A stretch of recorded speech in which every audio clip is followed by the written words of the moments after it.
Hey everyone, Walter Crosby with Helix Sales Development, your host of Sales and Cigars. Today's episode, my guest is Phillip Swan, and he has an AI solutions company that I think you want to pay attention to. He makes some great points about being responsible with AI and what that means, and what we need to think about now to be able to use artificial intelligence responsibly in the future. And if we're using a large language model like ChatGPT, there's a few things that we need to really think about that that are going to have a positive effect on what we're trying to do with our business, or they won't. It can really mess things up. So we get into talking about that. So go grab a cocktail, grab a cigar, strap in for another educational Sales and Cigars episode. Thanks.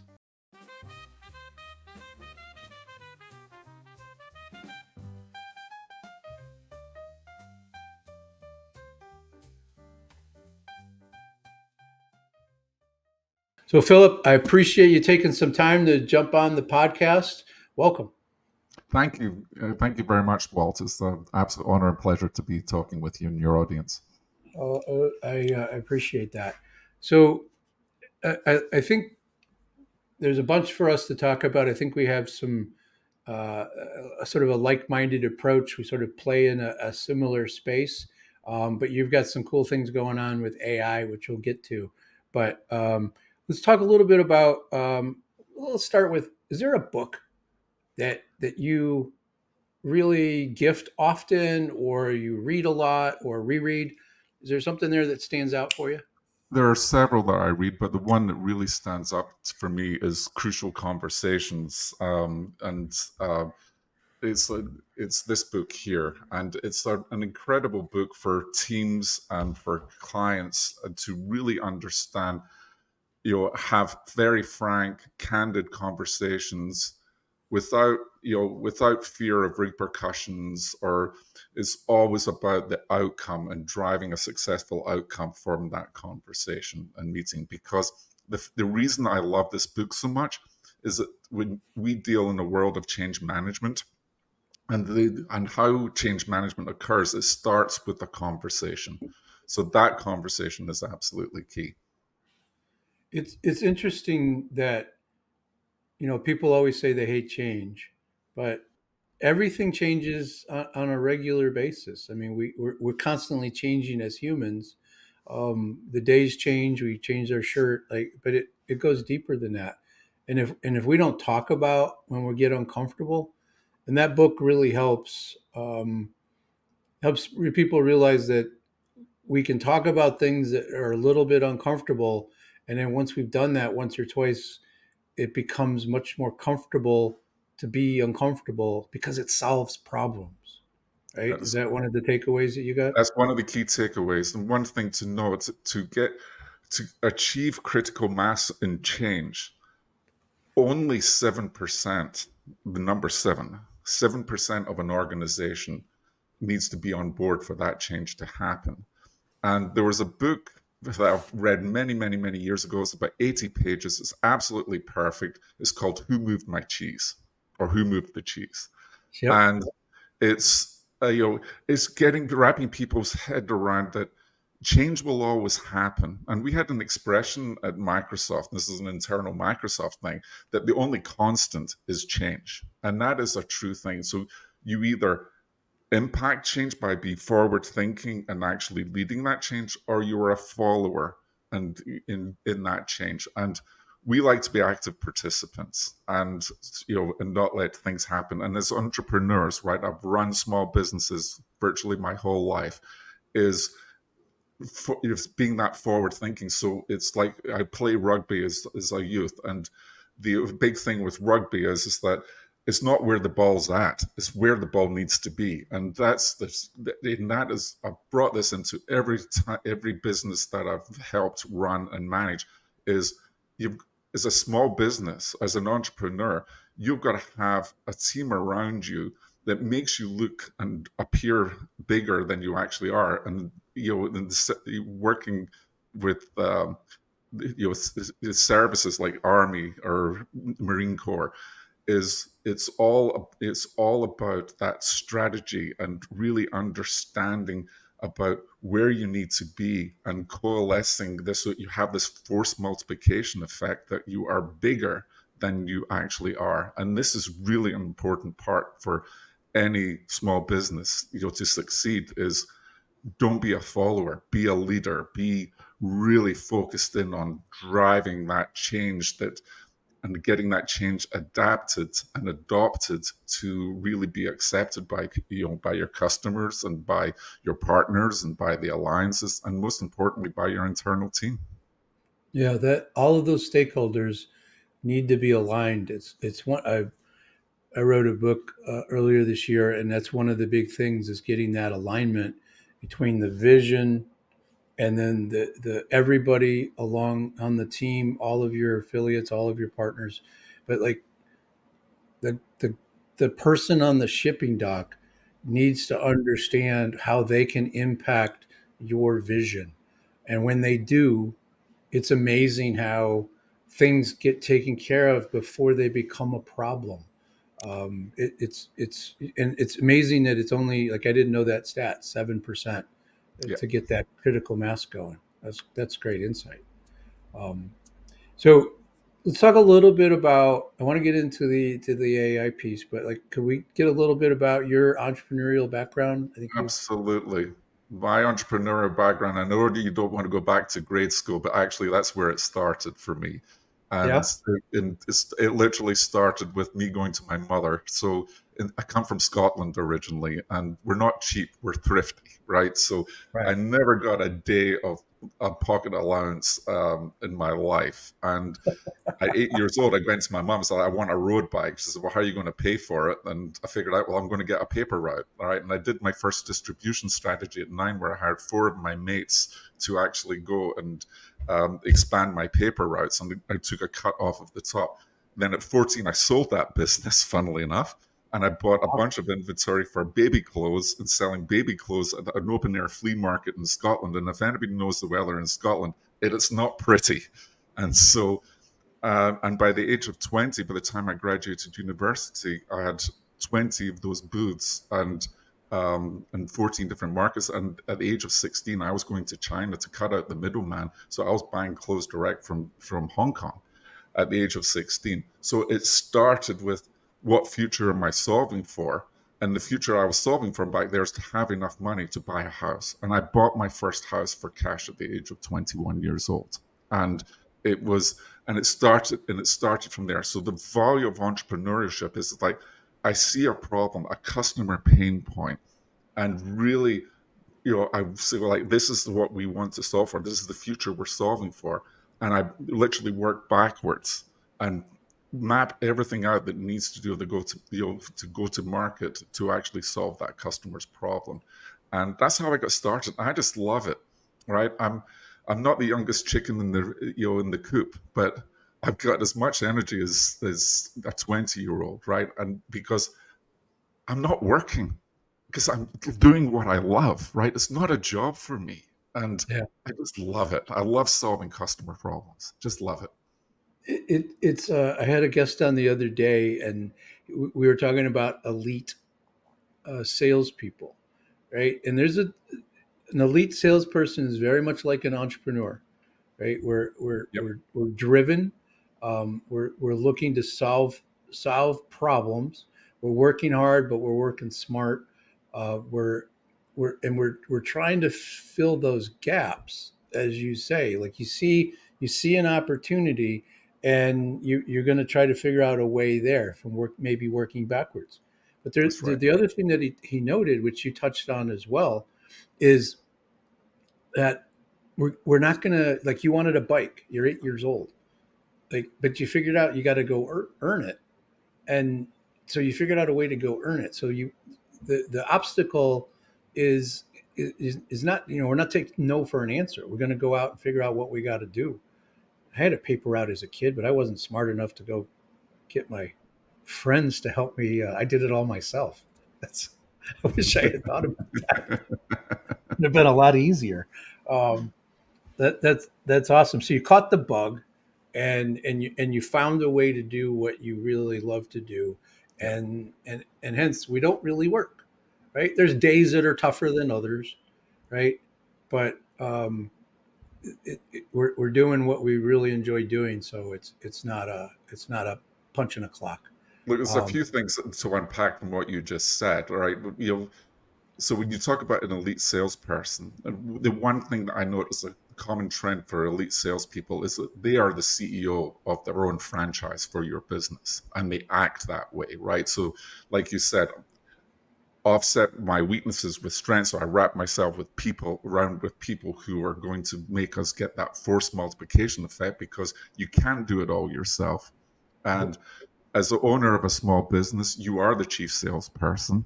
But guess what? You shouldn't be the only salesperson, because in order to scale that business and grow your business, you have to have other people being able to do what you and sell what you're doing to scale.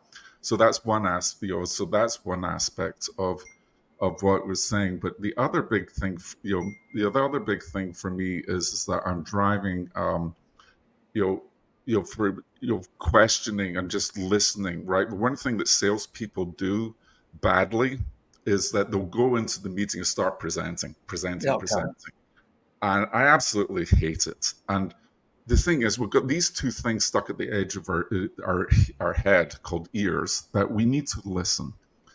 And one of the earliest strategies I had, you brought up consultative selling. I grew up in consultative selling, where I became a resource to my clients. And many of these clients are still clients to this day, because I'm a trusted advisor to them. I can be adding value to them, so that whatever product or service that I'm selling, I can typically go to them and get them, and they will listen to me. They may not always buy it, but they will listen to me sure. and give me input. And it's those trusted relationships. And what people forget, especially in this digital age, you still have to form a relationship with your customers, because people buy with their hearts. They think with their heads, but buy with their hearts. So they have to like you. They have to like your company, but they also have to like you and trust you. And that's a very important skill that we are seem to be losing in this age of, you know, always Digital. having the SDRs and everybody else just banging you for an appointment, and it's just noise. It's a lot of noise out there. I don't know if you're seeing the same thing, Walt, but I see a lot of noise out there. As a salesperson who learned those lessons that you just shared. um, you have to build rapport, and then you build a relationship, and then you're building trust. And we don't do that by talking about features and benefits. We don't do that talking about us.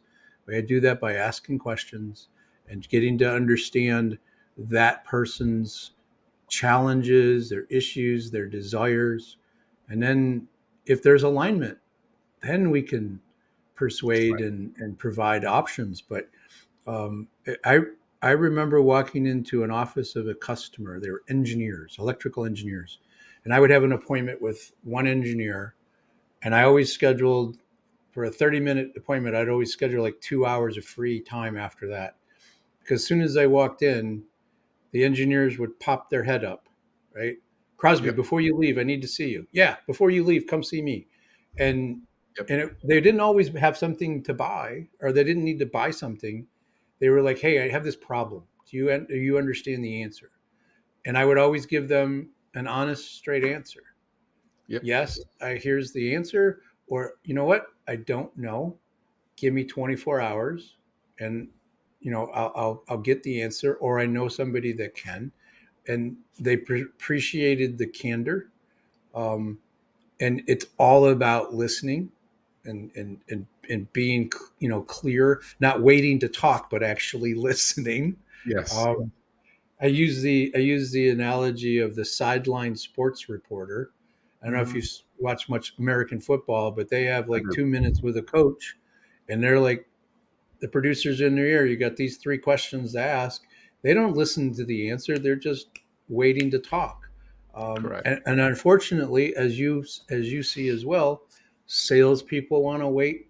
They don't. They just want to wait till they can speak, and they're not really listening. And that's where the gold is, right? By Correct. letting them talk and listening, and then asking another question. And It's then funny how you bring that up because I grew up with spin selling. I don't know if you know the old Huthwaite way of spin selling, sure, right? sure. And you know, it's all about those, and the other thing was like out of Millerheim, and these are all old school ways of doing things, but they hold true today. They called it the golden silence, right? And I learned this in my earliest days in sales. It's like, just shut the F up and actually just listen and don't even say anything because nobody's comfortable in that silence. So create that silence Yeah. and get the 'Cause- customer to talk. Now, I had this, it worked every time except once. There was actually a funny story here. So here I am. I'm at a company, it's a voice over IP company. I'm running global sales and marketing as a startup. And we'd just been acquired by Texas Instruments, and for a really nice amount, it was like 1.6 billion.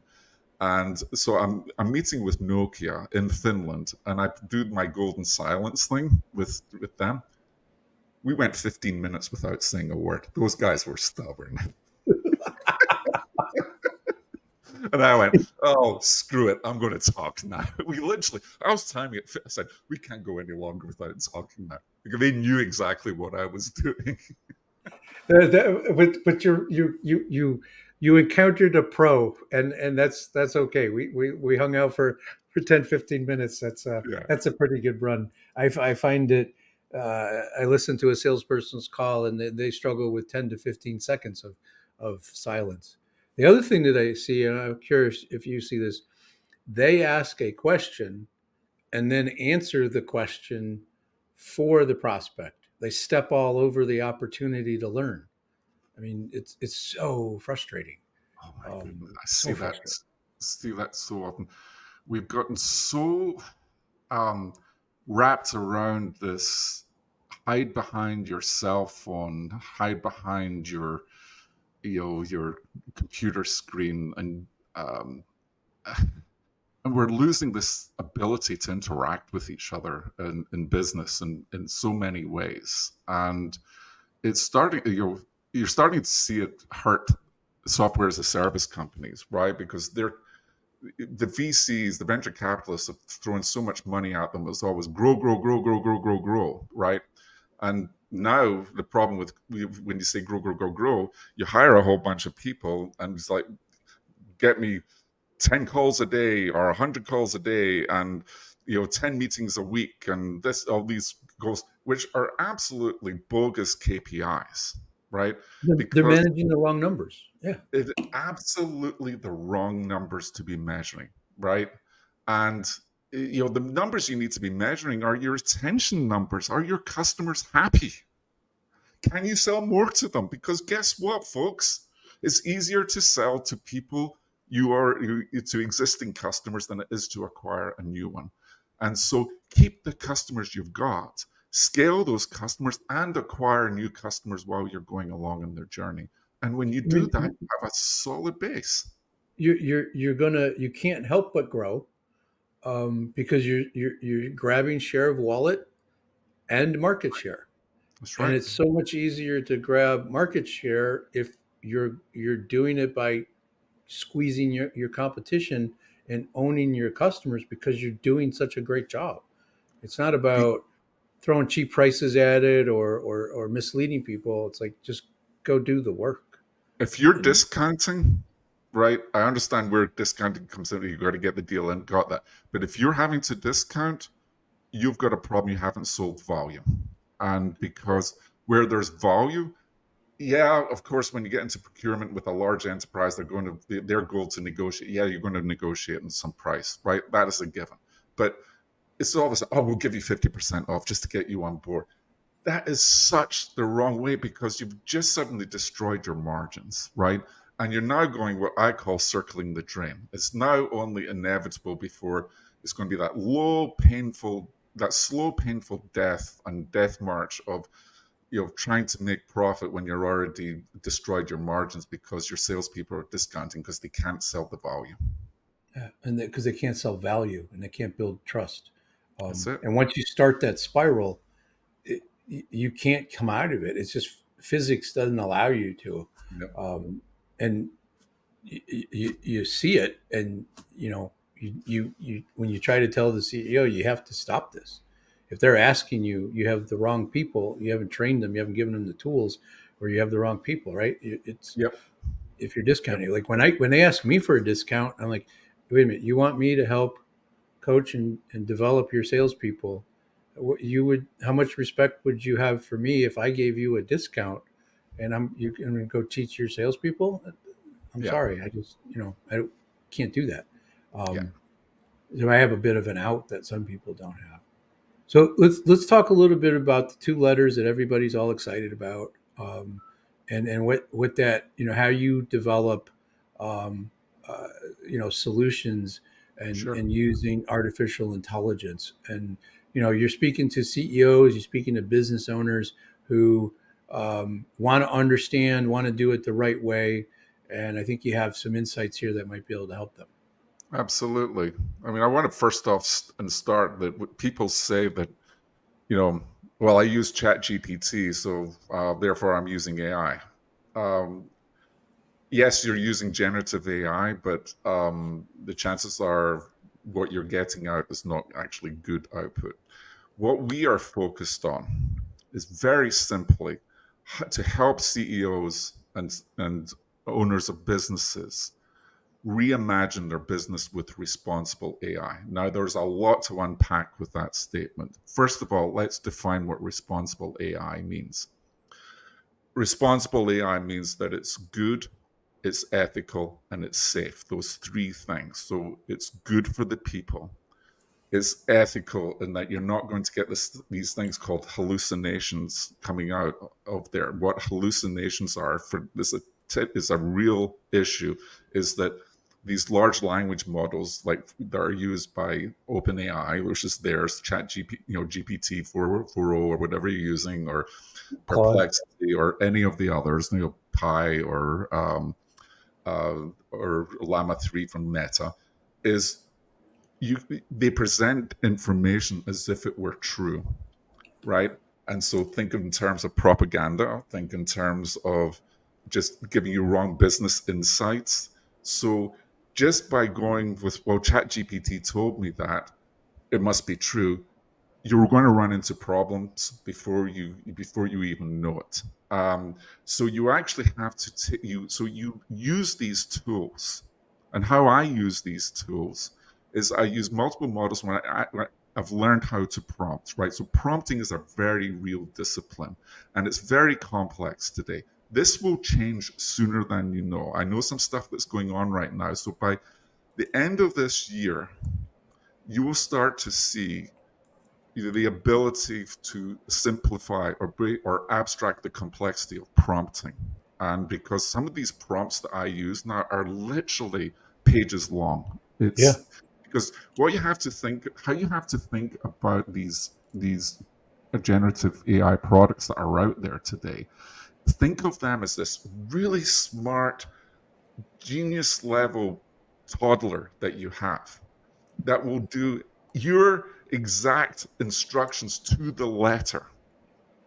So give them this. If you would give a toddler those instructions, that's how you have to instruct these in your prompts.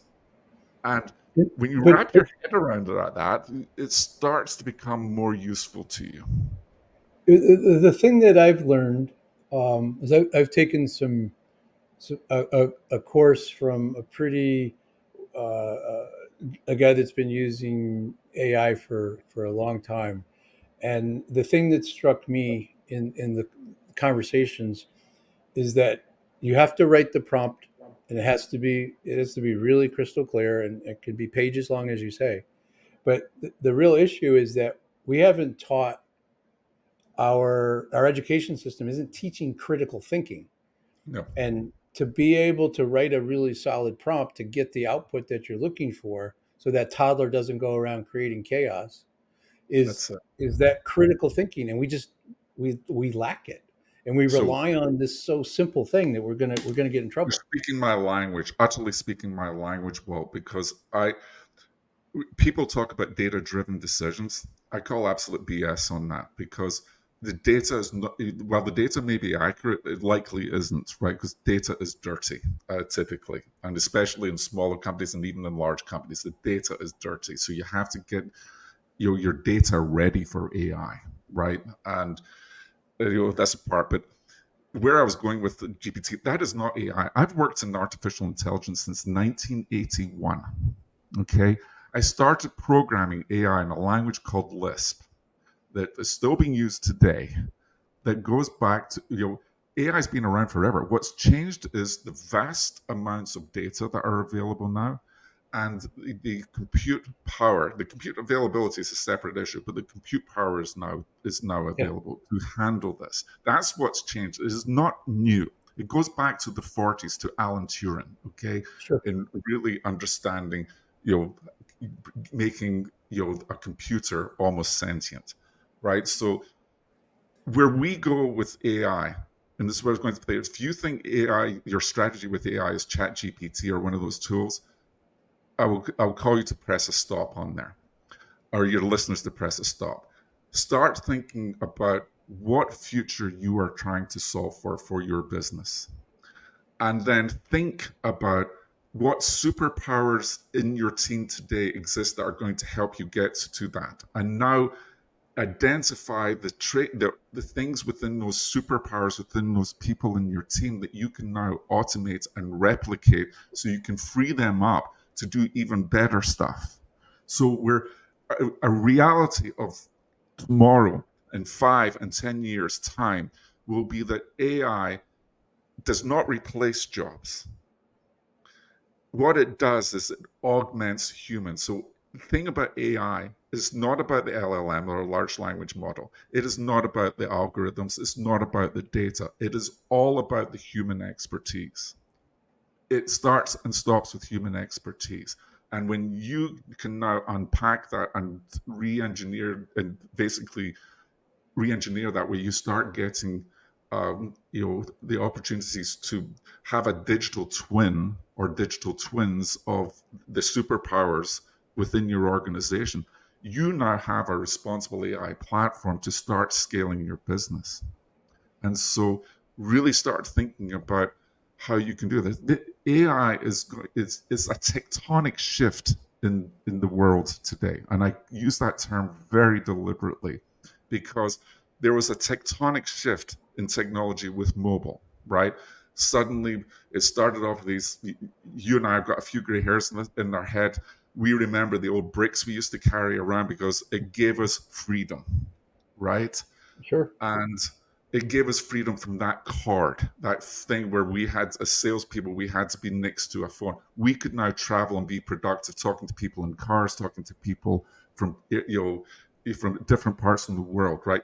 That was that was a tectonic shift in collaboration. That's what mobile instituted such global change in enabling economies from small villages in India to to large corporations in the US. It has changed people's lives and how we conduct business. The next one was the internet, right? Where the internet became really available. The things that came out of that were like voice over IP, where I led the team there, and driving through here. Another tectonic shift is artificial intelligence, because you now have to retrain yourself and your people and rethinking about what does that business, that future business look like with responsible AI, not just AI, responsible AI, because you want to make sure because there's all kinds of regulatory movements going on, especially in the European Union, that you have to not only be aware of, you have to adhere to. Now you would say, well, I don't do business in Europe, why should I care? Well, you care now because they are setting the standards. So you want to be ahead of the game on working and conforming to those standards with your business, so that when it does come around, your customers trust you because you're already working with AI in an ethical, and safe manner. If that makes sense. It does, and I think that there's a couple of things there that you said that we should pay attention to. One's a little scary, that we're relying on people to be better thinkers, and we're relying on people to be responsible and not take the shortcut. which is what a lot of folks are doing, and I think that's part of your mission, is to really get people to take a pause and think about where we're going, not just the next step, but That's right. 3, 4, 5 years down the road. Um, so if the audience is that small to mid market company, and they can reach out to you, and we'll talk about how they get to you. But is there one or two things that they should be really thinking about right now, or something that they could be doing that Well, would they have help to get them? ready. The big thing is they have to get ready. So the first thing is get an accurate lay of the land with respect to AI, right? So it's really about and getting our reality check, right? You get involved and get an AI reality check, right? And get it from experts and the people who actually know, not what people think, but people who actually know, because you can be guided. This is the Wild West right now, so you want to be working with people um, who are bringing Leader. order from that chaos, because it is chaotic right now, and we're that. That's one of the things that we do, is we bring order out of chaos. Now, I want to go back to something that you were saying earlier. With we believe in critical thinking, so we absolutely believe the same thing, because we use data to inform decisions. So we apply both logical analysis and critical thinking to what the data is telling you. And you've got to do this. You cannot get lazy on this, because you will get into trouble if you don't apply that logical analysis and critical thinking to this. So get a lay of the land of where, and it's changing daily, right? So get a lay of the land. Then do an assessment. Is your business ready for AI? Which means a data analysis,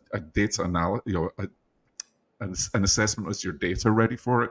Because if your data is not clean, don't do it until your data is clean, because you run into trouble, big What would trouble. make data clean? What would make data dirty? What would be an example? Oh, data dirty is like, the dirtiest, like you're in CRM, you haven't got accurate accurate information about your customer, right? And accurate, not having accurate industry data or inventory data or supply chain management data, any number of things, right? Customer, Accuracy.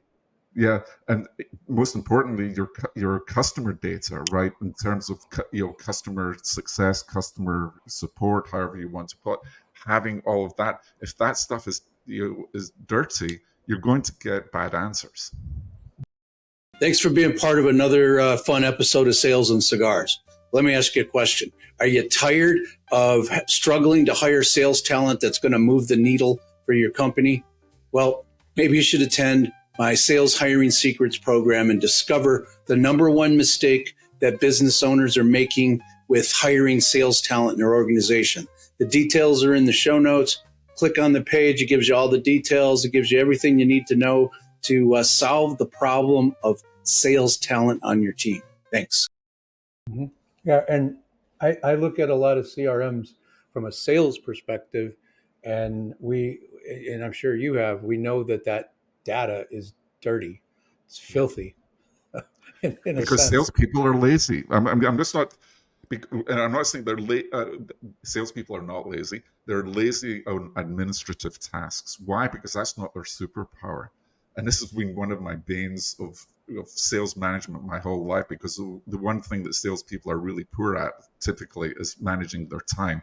And so they're spending all this time in administrative tasks on the weekend or whatever, and it's just driving them crazy. They know it's the price of doing their job right, but why not eliminate that pain from stop them having to do reports, and actually have them do their job and make sure that that job is being documented properly in CRM. And you have these note takers now, whether it's Otter, Fathom, Fireflies, TL, It's all there. they're all We can there. copy and paste. Just And copy. it's having a More, CRM more or importantly, you don't even need to copy and paste now, because it's all integrated, whether it's HubSpot or Salesforce or whatever CRM you're doing. They're already integrated, so you don't even need to do anything. That can be all automated, so you're eliminating that pain from a salesperson's job. And you And, and you as the CEO are getting the information you want because it's accurate and it's coming from live conversations. I mean, we could talk for hours about, pipeline data and customer data, and that, what's required is irrelevant. It's a waste of time. I mean, there's been many times in my career where somebody said, you need to do a daily report, and I'm like, you're going to be disappointed because that's not ever going to happen.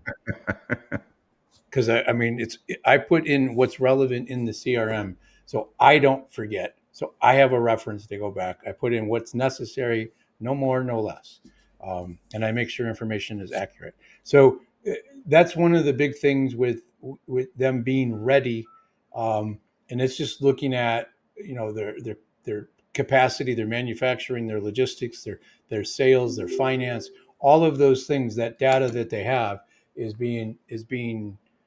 clean, and that they have a shot at getting good information out of it to start to use AI in a productive and ethical manner, responsible manner. Correct. Is there anything else as we sort of wind down here that would Yeah, be ask actionable for yourself the them? question. Yeah, ask yourself the question: what future are you solving for? And shut yourself in a room with no noise and no anything else, and actually start drawing it out. And be honest with yourself. What future are you solving for? And just start working back. It's like, okay, this is my dream, this is my vision, this is my objective, this is my goal, and start block diagramming it out, and then just within each block start thinking about the customer. And the customer could be an internal customer or an external customer or a partner, and how do I make that experience, because it gets down to customer experience, seamless, so that their journey for buying my products and services are easy, where they just go, you can't give them an opportunity to say no. It's only yes, yes, yes, yes, yes, yes, yes. That's me. That's me. That's me. That's me. Done. I'm going with this company. And the more complex your sale, right? The more things that have to be considered, the more people involved, the more important that you're clear about that pathway for the buyer is no obstructions, That's right? right. That we make it simple, because that's what people are looking for. They All have the to way, all the believe way to that the there's going to. apex buyer, right? We've got to think about who's the apex buyer in this, who's going to sign on the dotted line, and it's to that person that you've ultimately got to give everybody to that person saying yes. And we have to really understand who that person is, what they care about, Hmm. what they're trying to get to, what are they trying to get away from. It's that's a big question, and it's something that you do need to lock yourself into a room, maybe with a team, and really sort that, because if you're not clear about who that person is and what it is you want to do for them, you're just going to be rambling around without And when any you lock real. yourself in a room, don't lock yourself with just internal people. Bring in facilitators like us that would help really drive the discussion, where we co-innovate together, right? And that's the real thing that we do, is like we co-innovate with our clients, and And really driving this down. But it all comes down to understanding the customer problem, and solving it for them in a way that is useful for them, and being trustworthy and being direct with customers. So being customer centric doesn't mean to say you say yes to your customers, by the way. It also right. means you are direct enough to be able to say no and give them a reason why, and tell them why it's a bad decision to go down that way, from with real live examples. And it's what's I think is important. I do a facilitation around messaging Hmm. for like, your marketing says this and your salespeople say that. There's no congruency, right? So when you get the key players in the room, when you ask them what do your customers think, you get the blank stare, and then you can tell they start to make things up. That's right. So we haven't asked them. We haven't. We don't have that data.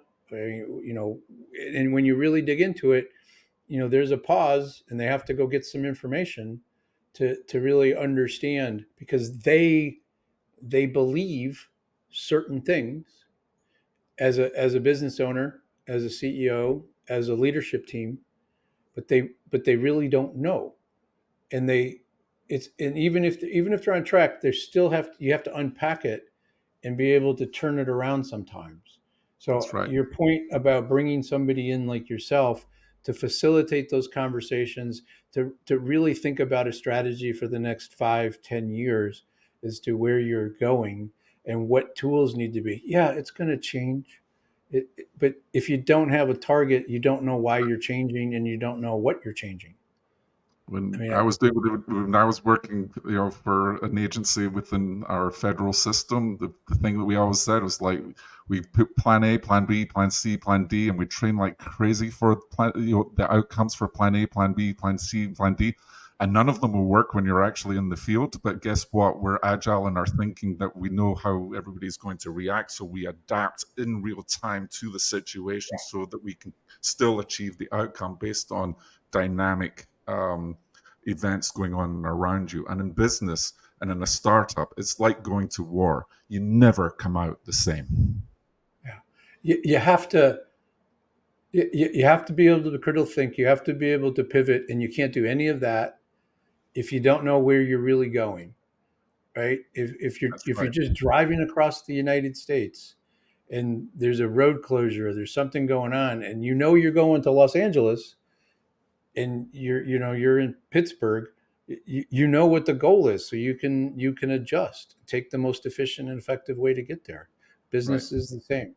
So you've offered a lot of value here. You've offered a lot of things that people should really be thinking about, and I would bet that some of your people, as a CEO and business owner, some of the people are using ChatGPT. They might be using the free version, they might be using the paid version, but some of those people are using it to do their job now. And is that helping you or hurting you, Right. as a business owner? So, Right. what's the best way? And we're going to have this in the show notes, but what's the best way for them to reach Phillip? So there are two ways to reach me. One is on LinkedIn, and my LinkedIn profile is Phillip, Phillip -SWAN, like the bird. And on there, the first thing you'll see will be a newsletter called the Go to Market Edge. I would love for you to subscribe to that. But email me. I will respond to all email. My email is Phillip, PHILLIP, at the AI Solution Group.ai. So that's spelled THEAISLOUTIONGROUP.ai. I know it's a mouthful, but it's who we are. And and check out our website, because you'll see the power that we bring to the problem. And it's just nothing short of phenomenal what we do for our clients. I really would encourage folks, no matter your size, to start thinking about this, and sign up for that on that list, so you're going to be able to get insights, and it's going to keep poking you on a consistent basis. This is what you should be thinking about. This is what you should be thinking about, and that's one of the things that Phillip will do, is keep you thinking about, like, what you should be worried about, not what you're worried about today, but what's around the corner and down the street. He's going to help you with that. So, last question: past or present, any relationship with cigars, Phillip? Yes, I have a love-hate relationship with cigars, and my love is when I've had a little too much to drink. I love having a cigar, and then I hate myself the next morning for having done it, because I want to shave my tongue. Yeah. So my favorite experience of smoking a cigar was when I was in Australia one time with my team. We're having client meetings in Northern Australia. We brought everybody in from Asia to a lovely resort, and we had this cigar night, and we ended up doing some serious damage to a number of wonderful Cuban cigars, hand rolled cigars that night.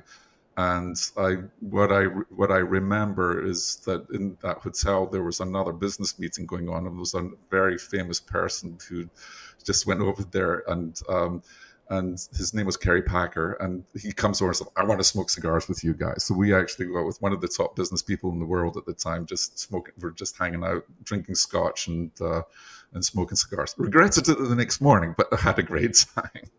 Yeah. Well, but it's one of those things that There are some people that do it on a regular, some people do it occasionally, but it it draws people in. If you're inclined to a cigar, it it creates this camaraderie, some bond. I can go anywhere in the world, and I look for a cigar lounge. I look for a place where people gather, and it doesn't matter when you walk in. You're sort of this brother of the leaf, and you have that one thing in common, and you're in, right? So you And know, you can have Winston conversation. Churchill was a big cigar smoker, right? And do you know what Correct. his trick to, because his trick was like having the ash go virtually the whole length of the cigar. And what Yeah, he did was he would put a very long toothpick inside the cigar that would allow him to achieve that. I don't know if you know that or not. yeah, he was a bit of a showman, if you Hmm. will, and he was willing to do some things that gave created an illusion, let's just say. But he was also a hard worker. So I had heard that before, but he did smoke some pretty decent cigars. Yes, he did. He did, and he spent some money on cigars and champagne. That was one of his. When he reached a point where there was some economic turmoil in his life, and his wife told him that they could only have champagne and cake if they had guests over. Like he couldn't do it every day. So he was always looking for a reason for somebody to come over to the estate so he could Yes. have champagne and cake with his guests. So Okay. it's a good story. I love it. Um, Folks, if you have some concerns and some information, or you're looking for information about AI and how to be responsible with it, contact Philip. Sir, I appreciate your time and your insights. Thank you. Thank you for having me on.